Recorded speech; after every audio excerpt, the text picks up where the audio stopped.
அனைவருக்கும் வணக்கம். ஒரு தமிழ் ஆசிரியராக நான் இன்னைக்கு இந்த பதிவை பதிவிடுகின்றேன். ஆசிரியர், ஆசு கூட்டல் இரியர் ஆசிரியர். ஆசு அப்படின்னா குற்றம், ஐயம். இரியர் அப்படின்னா களைபவர். குற்றங்களையும் ஐயங்களையும் களைபவர் தான் ஆசிரியர் அப்படின்னு சொல்றாங்க. கொஞ்சம் சிந்திச்சு பாருங்க. யாருடைய குற்றத்தை முதலில் களைய வேண்டும்?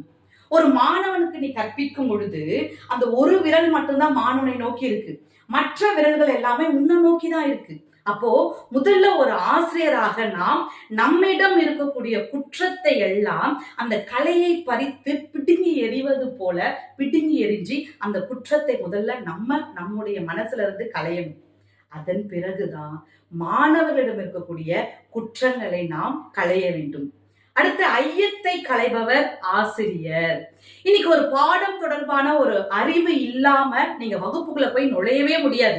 ஏன் அப்படின்னு பாத்தீங்கன்னா இன்னைக்கு மாணவர்கள் எல்லாம் நல்ல ஒரு அப்டேட்ல இருக்கான், நிறைய விஷயங்களை தெரிஞ்சுட்டு தான் வகுப்பறைக்குள்ளேயே வரோம்.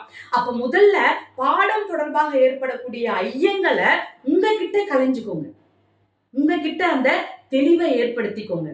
அதன் பிறகு மாணவர்களிடம் இருக்கக்கூடிய பாடம் தொடர்பான ஐயங்களையும் வாழ்க்கை தொடர்பான ஐயங்களையும் களைய முற்படுங்கள். ஒரு நல்ல ஆசிரியர் முதலில் தன்னிடம் இருக்கக்கூடிய குற்றங்களையும் ஐயங்களையும் களைய வேண்டும். பின்பு மாணவர்களிடம் இருக்கக்கூடிய குற்றங்களையும் ஐயங்களையும் களைய வேண்டும். இதுதான் ஒரு நல்ல ஆசிரியருக்குரிய செயல்முறைகள். இதை நாம் நம் வாழ்க்கையில் கடைபிடிப்போம். நன்றி ஆசிரியர் பெருமக்களே.